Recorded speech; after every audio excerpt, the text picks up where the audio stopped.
Beaucoup de personnes sont en recherche spirituelle à travers une voie dont on parle de plus en plus ces dernières années, qui est le chamanisme. Mais j'avais envie de vous parler d'une autre voie qui fait bien partie de notre culture, qui est le druidisme. Alors, restez avec moi.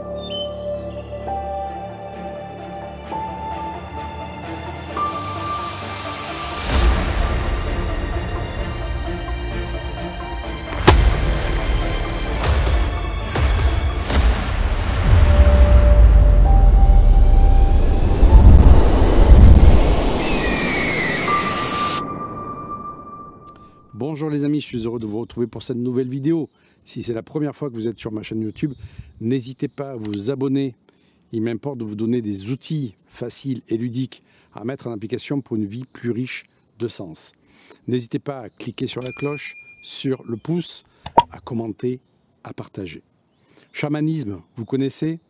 Il y a plusieurs sortes de chamanisme et on en entend de plus en plus parler depuis quelques années.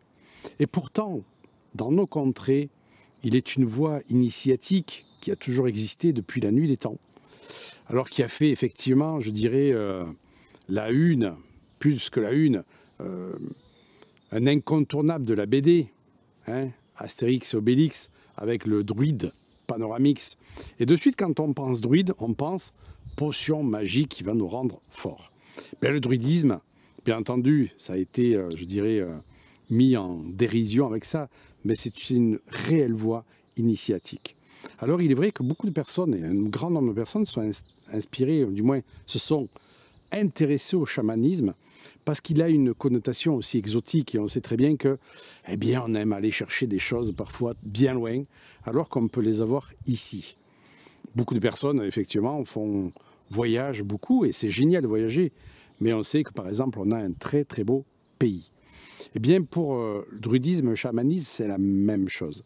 Et donc, j'ai fait des formations dans les deux pour comprendre bien ce qu'on allait trouver, ce qu'on pouvait chercher, etc.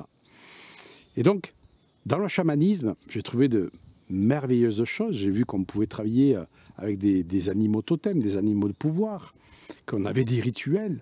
Et dans le druidisme, eh bien, j'ai retrouvé, bien entendu, des tas de rituels qui sont des rituels merveilleux. Et Dieu sait qu'en France, eh bien, on a des sites druidiques formidables. Alors on pense de suite à la Bretagne avec Brocéliande, avec la légende du roi Arthur, Merlin.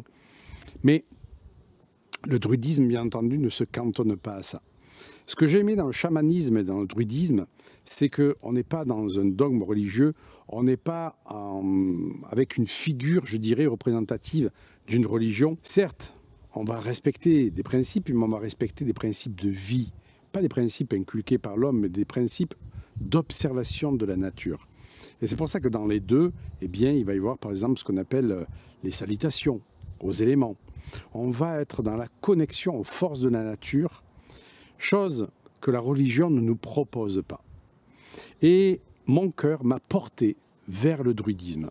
Non pas par chauvinisme, mais parce que dans mes cellules, ça me parlait beaucoup plus. Je retrouvais un passé qui faisait partie de notre terre, alors que le chamanisme me semblait beaucoup plus éloigné. Attention, ce n'est pas une critique du chamanisme, je vous donne juste mon point de vue, qui est que mon cœur a été porté vers le druidisme, mais j'ai beaucoup plus approfondi cette voie pour aller comprendre comment on pouvait communiquer avec les forces de la nature. Et c'est ce qu'on retrouve dans le chamanisme et dans le druidisme, parce que les deux se sont effectivement basés sur l'observation de la nature et la connexion aux esprits de la nature. Et on retrouve dans ces deux disciplines, eh bien, cette richesse.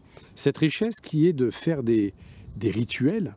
Mais un rituel, ça peut être quelque chose de très très simple. Juste une connexion avec le cœur, c'est déjà un rituel. Juste allumer une bougie, un feu dans une certaine conscience, c'est déjà un rituel. Et c'est cette connexion à la nature que j'ai adoré. Dans le druidisme, on n'est pas sur les fameux 5 animaux totems que l'on retrouve dans le chamanisme, hein, à savoir le loup, l'aigle, l'ours, etc. On va pouvoir communiquer aussi avec des esprits des animaux, des insectes, dont on n'aurait jamais pensé qu'ils puissent eh bien, nous faire partager leurs attributs. Ça, c'est quelque chose de formidable. Il y a un travail bien entendu, comme dans le chamanisme, avec les ancêtres, avec le don de nos ancêtres, avec le fait de se libérer aussi, tout en ayant un grand respect pour nos ancêtres, de se libérer de ce qui ne nous appartient plus, des couvertures qui nous recouvrent comme ceci. Et on fait d'ailleurs des magnifiques rituels dans la nature pour se libérer de ça. C'est cette connexion aux forces de la nature que j'adore, même si je me répète, c'est quelque chose d'important dont on nous a coupé en fait dans la religion. Et ce n'est pas une vidéo pour critiquer la religion judéo-chrétienne, absolument pas. Mais il faut juste savoir qu'elle s'est appuyée pour tous ces rituels sur le druidisme et sur la magie. À savoir par exemple que les anciennes cathédrales, les basiques, etc. ont beaucoup été construites sur d'anciens lieux païens de rituels, à savoir des dolmens par exemple. À savoir que des sources qui étaient dédiées à certaines présences de la nature, comme Iéna, eh bien, ont été prises par l'Église parce qu'on a mis un saint ou une sainte dessus, en appelant maintenant la source Sainte Madeleine ou Sainte Marie ou Saint Marc, par exemple, alors que c'était des lieux de culte païen. Et donc l'Église a voulu effectivement éradiquer tout ce paganisme dont le dieu de, je dirais, la figure de fil était le dieu Pan. Le dieu Pan, eh bien c'est là d'où vient le mot païen et paganisme, qu'on a représenté sous la forme d'un bouc cornu, avec des pattes de bouc, mais à allure humaine, et qu'on a mis sous la figure du diable. Tout ça parce qu'il fallait que les gens ne croient plus à tous les esprits de la nature et n'aient plus cette multitude de dieux qu'ils honoraient à travers le paganisme et à travers le druidisme. Et les druides, bien entendu, ont été persécutés, ont été chassés. Beaucoup se sont, je dirais, ralliés aussi à la cause romaine. Pourquoi? Parce qu'ils étaient persécutés depuis des dizaines et des centaines d'années. Et donc, on créait quelque part aussi, on créait l'Église. En tout cas, les rituels de l'Église. Ça, c'est quelque chose à savoir. Donc, on a au fond de nos cellules, eh bien, cette connaissance innée de reliance à la nature, qu'on a appelé druidisme, mais il n'y a pas de figure dans le druidisme.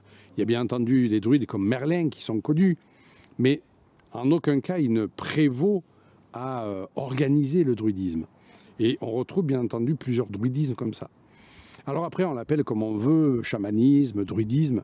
Ce qui est important, c'est notre reliance à la nature, c'est-à-dire à notre vraie nature avec un grand N.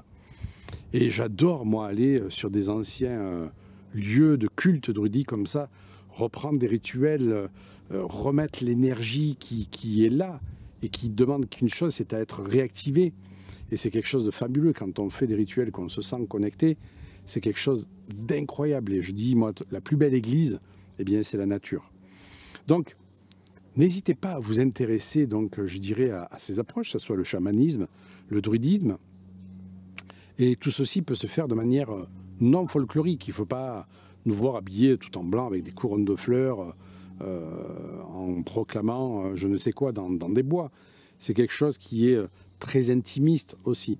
À noter par exemple que les druides, eh bien, quand ils proclament cette connexion, cette reliance, voilà, à la source, à l'énergie, proclament le mot Awen. Et quand vous prenez le mot Awen, vous avez le W qui est ouvert comme ceci. Si vous l'inversez comme cela, vous avez le mot Amen. Et donc, ça peut être intéressant de noter, voilà, tout ce que l'Église a pu emprunter au druidisme, comme les Romains ont pu emprunter aux Grecs une connaissance pour en faire leur connaissance. Et c'est sans aucun jugement. Juste savoir que voilà, le druidisme, eh bien, remonte à la nuit des temps, qu'il nous habite, que cette connexion à la nature nous habite.